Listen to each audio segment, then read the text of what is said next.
आमची 22 कुंडामध्ये आंघोळ झालेली आहे. म्हणजे हा जो एक्सपिरियन्स होता ना, हा एकदम अद्भुत होता. निळा निळा समुद्र.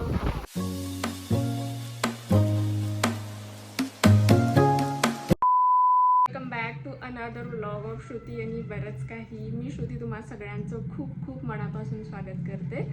आजचा जो व्लॉग आहे तो मी रामेश्वरममधून शूट करत आहे.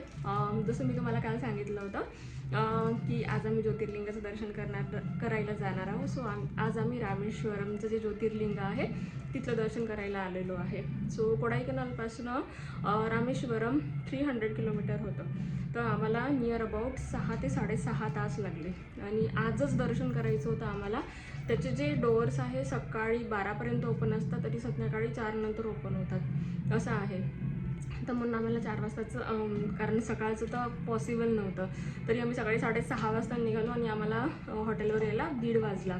तर आता आम्ही इथे फ्रेशनअप वगैरे होऊन रेडी वगैरे होऊन देवळात जाणार आहोत संध्याकाळी 4 वाजताचं दर्शन करायला. तिथे गेल्यानंतर असं आहे की तिथे कुंडात वगैरे आंघोळ करावी लागते आणि नंतर दर्शन करायला जावं लागते, हे मी इथे ऐकलं. आता लेट्स सी की तिथे काय आहे, कशी प्रोसिजर आहे. सो इथे आल्यानंतर आम्ही जेवण वगैरे केलं, थोडा रेस्ट केला आणि आता आम्ही जाणार आहोत देवळात. तिकडे फोन वगैरे अलाउ नाही आहे असं मी ऐकलं, बट लेट्स सी मी किती शूट करू शकते. त्याआधी मी तुम्हाला दाखवून देते आमची सकाळची मॉर्निंग कशी होती. आमचं team work is going on, कारण अदिराला वगैरे भूक लागली असती म्हणून सकाळी 6:30 वाजता आम्ही त्यांच्या किचनमध्ये मी ब्रेड वगैरे थोडे भाजून घेतले, त्यांनी आम्हाला चहा वगैरे बनवला. बे ऑफ बेंगॉल सी आहे आणि हा ब्रिज आहे आणि हा आहे अरेबियन सी. हा जो सी आहे हा समोर जाऊन मिळते आणि जेव्हा शिप वगैरे येते ना, हा सी जो आहे हा असा मधातून ओपन होते. हाच तो पॅम्बॅन ब्रिज आहे जो ज्यावेळेस मोठ्या मोठ्या शिप्स येतात ना त्यावेळेस तो असा ओपन होतो आणि तिथनं त्या मोठ्या मोठ्या शिप्स जातात. म्हणजे हा इंडियातला एकमेव असा ब्रिज आहे जो बनवलेला आहे. आणि इथनं जो ओशनचा जो व्ह्यू आहे ना तो इतका सुंदर आणि इतकी फ्रेश एअर आहे. मग आम्ही हॉटेलमध्ये चेक इन केलं. आम्ही ज्यावेळेस चेक इन केलं ऑलमोस्ट 1-1:30 वाजलेला होता, म्हणजे लंच टाईमच होता. मग इथे आल्यानंतर आम्ही लंच केला. हा होता तिथला डायनिंग एरिया. इथले चपातीज बघा किती मोठ्या मोठ्या आहे. लंच वगैरे करून मग आम्ही निघालो दर्शन करायला. हे रामेश्वरम टेम्पलचा बाहेरचा व्ह्यू आहे. आमची 22 कुंडामध्ये आंघोळ झालेली आहे. म्हणजे हा जो एक्सपिरियन्स होता ना हा एकदम अद्भुत होता. म्हणजे मी असं इमॅजिन नव्हतं केलं की म्हणजे असं असेल, कारण असे कोणते फोटो व्हिडिओज आहे नाही, कारण इथे अलाउ नाही आहे. मी जस्ट चेंज करून आलेली आहे म्हणून मग मी थोडी बाहेर आहे, तर म्हणून मी थोडा व्हिडिओ शूट करून घेते म्हटलं. बट म्हणजे मला असं वाटते की इथेच असं आहे की म्हणजे 22 प्रकारचं तीर्थ, तर 22 प्रकारच्या कुंडातून आपल्याला आंघोळ करायला मिळते. म्हणजे ते लोक असतात ते आपल्या अंगावर असे तीर्थ टाकतात. असं करून आपण 22 प्रकारच्या तीर्थाने आंघोळ करतो. जसं जर समजा आपण आता एका नदीवर गेलो तर ते एकाच नदीचं तीर्थ असते. सो इथे 22 कुंडाचं तीर्थ आहे आणि जे 22वां तीर्थ आहे ना, फक्त मी तिथेच एक लाईन वाचली. ज्यावेळेस श्रीकृष्णांनी त्यांच्या काकांचा वध करून ते आले होते त्यावेळेस त्यांनी इथलं जे 22वां कुंड आहे तिथे त्यांनी आंघोळ केली होती. म्हणून असं म्हटलं जाते की इथल्या कुंडात आंघोळ केलं तर तुमचे जे सगळे पाप आहे ते धुतल्या जाते. म्हणजे असं म्हटलेलं आहे, असं तिथे लिहून आहे. बट जो एक्सपिरियन्स होता ना तीर्थाने आंघोळ करायचा, म्हणजे ते तीर्थ लिटरली त्या कुंडातून, म्हणजे विहिरी, कुंड म्हणजे बेसिकली विहीर आहे, त्या विहिरीतून ते पाणी काढून आपल्या अंगावर टाकतात आणि आपण त्याने त्या तीर्थाने आंघोळ करतो. जस्ट दर्शन करून आम्ही निघालेलो आहे आणि मला प्रसाद मिळालेला आहे. आता आमचं दर्शन झालेलं आहे आणि ॲज पर रिच्युअल आम्ही दर्शन झाल्यानंतर नेहमी बसतो. आता थोडा वेळ बसू आणि नंतर आम्ही इथनं थोडासा प्रसाद घेतला आणि हे 22 कुंडाचे जल आहे. म्हणजे आपण ज्यावेळेस आंघोळ करतो ना, आंघोळ करताना जर आपण काय म्हणते खाली बॉटल घेऊन गेलो त्याही वेळेस आपण त्या 22 कुंडातलं प्रत्येक कुंडातलं जल आपण हे करू शकतो, तसे घेऊ शकतो. किंवा जर समजा घ्यायचं असेल तर इथे ते पूर्ण 22 कुंडाचं जे जल आहे अशी बॉटल पण ते देतात. मंदिर एकदम रोडवर आहे, तर रोडवरून तर काही फोटो वगैरे मला क्लिक करता आले नाही, तर मी खालून वरचा व्ह्यू शूट केलेला आहे. मोठं मंदिर आहे म्हणजे 4 गेट आहे. आम्ही एंट्री केली होती गेटमधून, त्या गेटमधून आम्ही ऑपोजिट गेटने एक्झिट घेतलं आणि आता खूप ह्यूज एरिया आहे. चालता चालता आम्ही थकून गेलेलो आहे. मला असं वाटले होते की आम्हाला VIP दर्शन करावे लागेल, बट असं काहीच नाही झालं. कारण म्हणजे बिलकुलच लाईन नव्हती. म्हणजे आजपर्यंत मी जितकेही सगळे ज्योतिर्लिंग केले त्याच्यापैकी सगळ्यात इझी आणि सोपी दर्शन आमचं या ज्योतिर्लिंगाचं झालं. कारण एकदम म्हणजे लाईनच नव्हती. मुव्हिंग लाईन तर सोडून द्या, लाईनच नव्हती. एकदम ज्या कुंडात आंघोळ करायला लोकांना 2-2 तास लागत असेल, आमची विदिन 20 मिनिट्समध्ये आमची आंघोळ होऊन गेली. चेंज वगैरे करून मग आम्ही मंदिरमध्ये आलो.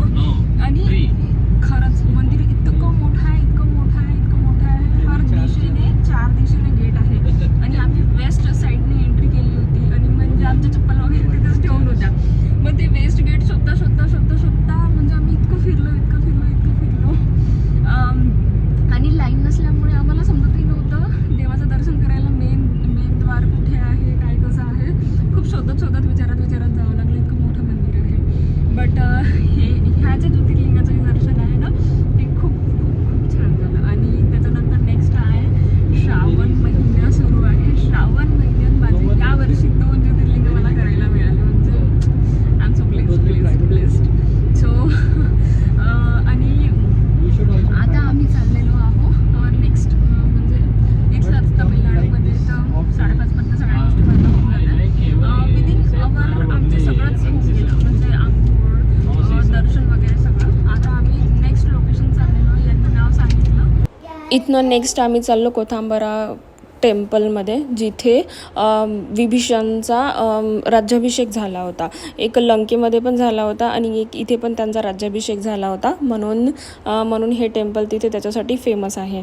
आम्ही तिथनं दर्शन वगैरे करून बाहेर निघालो. आणि इथले जे समुद्र आहे ना, बिलकुल बीच असे वाटतच नाही. असे आपल्या तिकडचे जे तलाव वाटतात ना, तशासारखे एकदम जवळ आणि खूप दूरपर्यंत असे फैललेले आहे. आणि हा जो आहे ना, हा पॅम्बॅन जो ब्रिज आहे त्याचं एकदम एंडला असा हे झालेला आहे. मला पहिले असं वाटलं की हा जो मी तुम्हाला दाखवत आहे हा सेतू आहे, बट सेतू नाही आहे. बट रामांनी जो सेतू बांधलेला होता त्याची सुरुवात इथनं केली होती, बट ते खाली आहे. तिथे जाता नाही येत असं आहे. बट हे जे मधातनं आहे ना, ही एक लाईन दिसते आपल्याला सेतूची. आणि हे जो आहे म्हणजे इथलं पाणी इतकं निळं. आणि जर आपण आपल्या भारताचा जो नकाशा बघितला आणि त्याचा जो एकदम टीप आहे खाली, म्हणजे एकदम आपला भारत संपते आणि मग मधात जो समुद्र आहे तो ती जी प्लेस आहे ती ही आहे.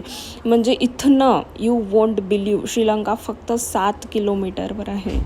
मग आम्ही इथनं थोडंसं काही खायचं वगैरे केलं. 5:30 वाजता बंद होऊन जाते, कारण भरती सुरू होते तर पाणी बाहेर यायला लागते. तर म्हणून सगळेजण इथनं आपलं पॅकअप करून चालले होते, कारण तिथे पोलीस पण वगैरे होते. तर आम्ही थोडेसे तिथनं फ्रूट्स घेतले.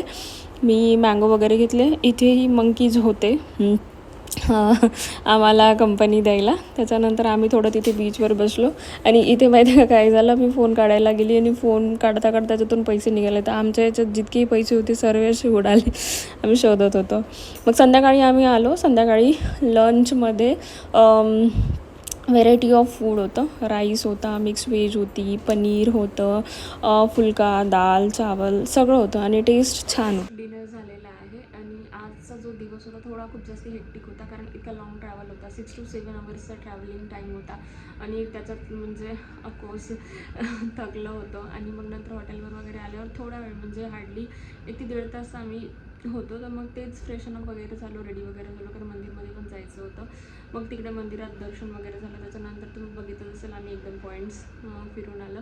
मग असं करता ऑलरेडी खूप जास्ती थकून गेलो होतं. आणि एवढे सगळे जे पॉईंट्स वगैरे बघून आम्ही 7 o'clockपर्यंत येऊन गेलो होतो, कारण तुम्हाला माहिती घेतलं 5:30 नंतर काहीच नसते इथे बघण्यासारखं, किंवा काहीच सुरू नसते. सगळ्या गोष्टी 5:30 नंतर बंद होऊन जातात. तर मग इथे आल्यावर म्हणजे रेस्ट, कारण ॲक्च्युअलमध्ये म्हणजे खूप जास्ती थकवा फील होत होता. मग आता जेवण वगैरे झालं आणि मी तुम्हाला आजची माझी जी लाईव्ह अर्निंग अपडेट आहे ती मी तुम्हाला दाखवून देते. म्हणजे आजची जी माझी अर्निंग आहे पूर्ण ट्रॅव्हलिंगमध्ये मी किती अर्न केलं. मी तुमच्यासमोर लॉग इन केलेलं आहे. लॉग इन केल्यानंतर मी गेलेली आहे ॲफिलिएट पॅनलमध्ये. एफिलिएट पॅनलमध्ये गेल्यानंतर मी तुम्हाला माझी आजची जी अर्निंग आहे ती दाखवून देते. मी तुमच्यासमोर रिफ्रेश केलेलं आहे, ठीक आहे. आजची जी माझी सिंगल डेची अर्निंग आहे विच इज 18,000 रुपीज अँड माझी लास्ट 7 डेजची जी अर्निंग आहे ती 46,000 रुपीज आहे. म्हणजे जर समजा तुम्ही बघितलं असेल तर लास्ट 5 डेजपासून मी फिरतच आहे. मीन्स लास्ट थर्सडेला आम्ही आलो होतो आणि आज आहे Tuesday and still I am able to manage this. म्हणजे हे डेली ब्लॉगमध्ये शूट करण्याचा हा एकच रिझन होता की तुम्हाला डेडिकेटेड टायमिंग देणं गरजेचं नाही आहे. तुम्ही बघू शकता आजची जी डेट आहे 12 ऑगस्ट आहे आणि माझी जी आजची अर्निंग आहे 18,000 रुपीज आहे. लास्ट 30 डेजमधली जी माझी अर्निंग आहे 1,61,000 रुपीज आहे, ठीक आहे. So this is the flexibility of this platform. म्हणजे एकदा तुम्ही हाय इन्कम डिजिटल स्किल्स शिका, त्याच्या थ्रू तुम्ही एकदम मॅसिवली ग्रो करू शकता. जस्ट तुमच्याजवळ एक हाय डिमांडिंग स्किल्सचा ॲक्सेस असायला पाहिजे जे तुम्हाला ऑटोमेशन्स थ्रू हेल्प करतात. ही जी माझी पूर्ण अर्निंग आहे ना, ही म्हणजे इट्स टोटली फ्लेक्झिबल. म्हणजे तुम्ही बघितलं असेल, म्हणजे मला ना कोणता लॅपटॉप लागत ना कोणते डेडिकेटेड अवर्स आहे. म्हणजे जस्ट ट्रॅव्हलिंग जो टाईम होता त्याच्यात 1-2 कॉल्स होते, तेच फक्त माझे अटेंड केले मी. त्यांचे डाऊट्स होते, त्यांच्या क्वेरीज होत्या, त्या रिझॉल्व केल्या and I am able to earn this much of amount. आणि फक्त एक गोष्टीची गरज आहे, तुमच्याजवळ फक्त तुमचा एक स्मार्टफोन असायला पाहिजे. सो माझा स्मार्टफोन माझ्याजवळ होता. सो आणि माझा हाय इन्कम डिजिटल स्किल्सचा ॲक्सेस, जे माझं नॉलेज आहे ते मी कुठूनही म्हणजे दुनियाच्या कोणत्याही कोणत्यातून करू शकते. आता दिवसभर ज्यावेळेस मी ट्रॅव्हल करत होते तर मी कोणता डेडिकेटेड टाईम दिला? Of course not. लॅपटॉप घेऊन बसली? Of course not. Only and only smartphone is enough. This is the power of trending skills. म्हणजे जर समजा तुम्ही स्वतःला अपग्रेड नाही कराल ना, तुम्ही तिथल्या तिथेच राहा. तुम्हालाही माहिती आहे आता AI ChatGPT वगैरे आले आहे. जर सपोज तुम्ही त्या गोष्टी नाही शिकाल, तुम्ही जर त्या गोष्टींच्या फ्लोमध्ये नाही राहणार तर मीन्स तुम्ही काहीतरी दुनियेच्या मागे राहाल. तर तुम्हाला जर तुमच्या लाईफमध्ये प्रगती करायची आहे, तुम्हाला समोर जायचं आहे, तुम्हाला काहीतरी एक इन्कम सोर्स बिल्ड करायचा आहे, तो डेफिनेटली तुम्हाला काहीतरी नवीन गोष्टी शिकाव्या लागेल आणि स्वतःला अपग्रेड करावं लागेल. मीही स्वतःला केलं. So if you are ready, so खाली मी माझा व्हॉट्सअप नंबर दिलेला आहे, तुम्ही मला डायरेक्टली व्हॉट्सअपवर कनेक्ट करू शकता. भेटूया उद्या. Good night.